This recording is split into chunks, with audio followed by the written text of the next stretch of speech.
Selamat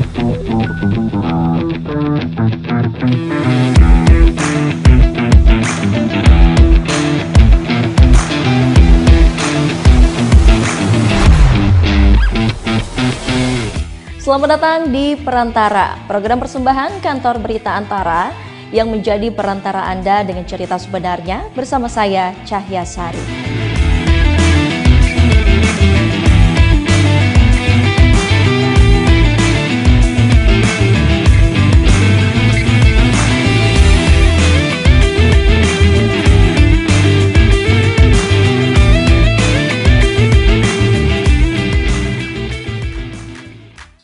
Pemirsa, pekan lalu, tepatnya pada Senin 8 September 2025, sektor pertahanan Indonesia kembali mendapat penyegaran kekuatan. Kali ini Matra Angkatan Laut menerima anggota baru dari unsur kapal perangnya, berupa kapal multiperan bertipe fregat. Kehadiran kapal perang yang dinamai KRI Brawijaya tersebut menjadi deterrence effect di kawasan Asia Tenggara. Selain menjadi salah satu yang tercanggih, aset maritim spesialis peperangan permukaan dan kapal selam tersebut menjadi kapal perang terbesar di Asia Tenggara. Tapi pemirsa, ternyata pemerintah masih punya kejutan terkait dengan pertahanan maritim kita.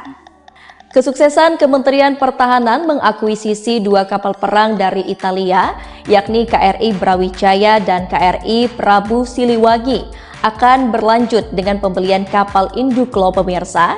Sebenarnya kabar ini sudah mengemuka sejak tahun lalu, namun belum ada pernyataan resmi dari pejabat terkait yang bisa mengonfirmasi kabar tersebut.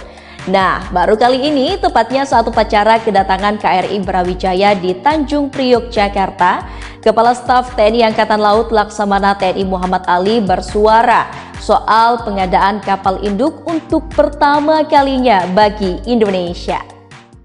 Kemudian yang kapal induk nanti bisa ditanyakan ke pihak Itali, tapi kita berusaha untuk mengakuisisi kapal induk yang dulu dimiliki oleh Angkatan Laut Itali, yaitu Garibaldi, dan nanti akan harapannya bisa memperkuat jajaran kita.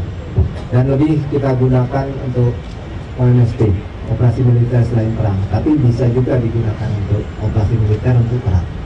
Gitu. Ada lagi? Nilai harganya Pak? Nilai harganya 1,25 miliar US dollar, dua kapal. Oh. Oke. Saya rasa itu.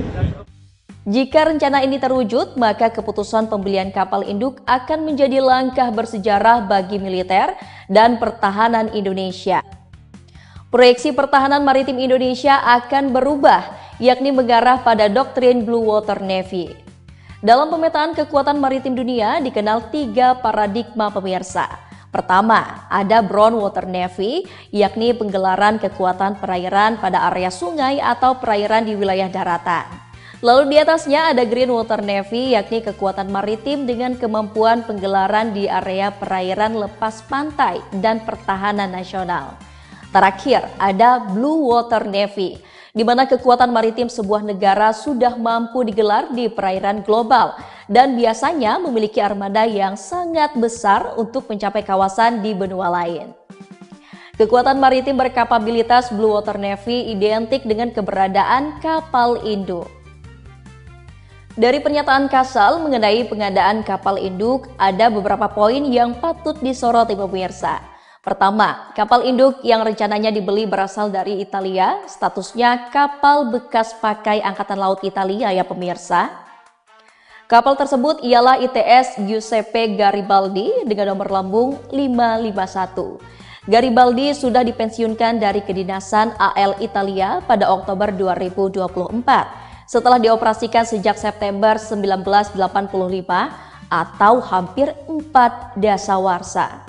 Kendati bekas dan usianya tak lagi muda, namun pemerintah memastikan kapal induk tersebut akan menjalani restorasi besar-besaran sebagai langkah peremajaan, yang diharapkan dapat memperpanjang periode operasional Garibaldi sekitar 15-20 tahun ke depan.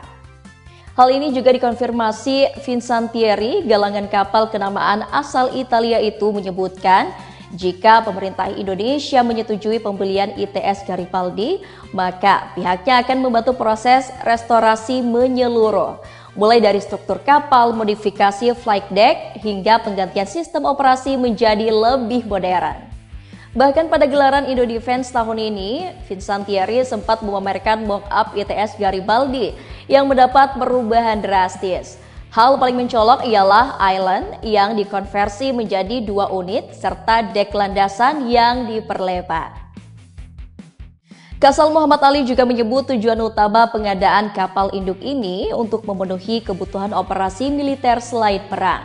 Misalnya, memberikan bantuan ke wilayah bencana, mengingat kondisi geografis negara kita yang memang rentan bencana alam. Meski ditujukan untuk penanganan bencana alam, namun kapal induk ini pastinya tidak lupa akan marwahnya sebagai alutsista ya pemirsa. Terkait fungsinya sebagai mesin kombatan, nantinya kapal induk ini akan menjadi platform bagi pesawat nirawak atau drone. Meski Vincent Thierry menyebutkan penjualan ITS Garibaldi akan include dengan sejumlah jet tempur Harrier II, namun TNI AL lebih memfokuskan penggunaan drone serang pada kapal induk tersebut. Dan untuk pengisi air wing di kapal induk masa depan Indonesia ini disinyalir akan memakai armada drone serang buatan Turki, yakni TB3 Bayraktar.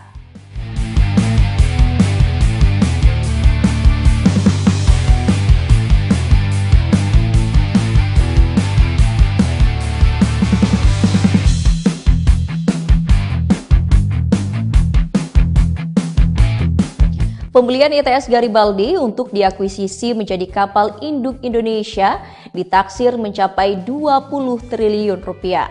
Namun belum diketahui apakah nominal tersebut hanya untuk pembelian unit kapal atau termasuk proses perbacaan. Selain itu, biaya operasional kapal induk juga tidak murah. Apalagi jika menganut pada doktrin Blue Water Navy, dipastikan kapal induk tidak bisa beroperasi mandiri. Meski punya daya gentar yang tinggi, namun kapal induk cukup rentan untuk diserang. Oleh karenanya, kapal induk harus didampingi oleh kapal-kapal perang atau armada kapal selam saat beroperasi yang tergabung dalam satuan gugus tempur.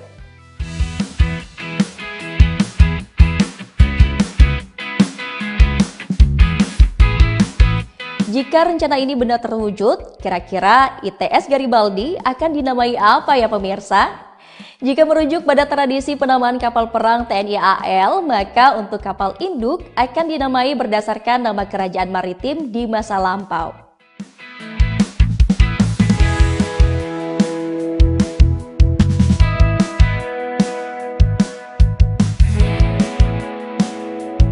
Pemirsa, itu dia tadi perantara untuk episode kali ini. Anda dapat menyaksikan tayangan ini di saluran UC TV, kanal YouTube Antara TV Indonesia, serta antaranews.com. Terima kasih telah menyaksikan, saya Cahya Sari pamit undur diri, sampai jumpa.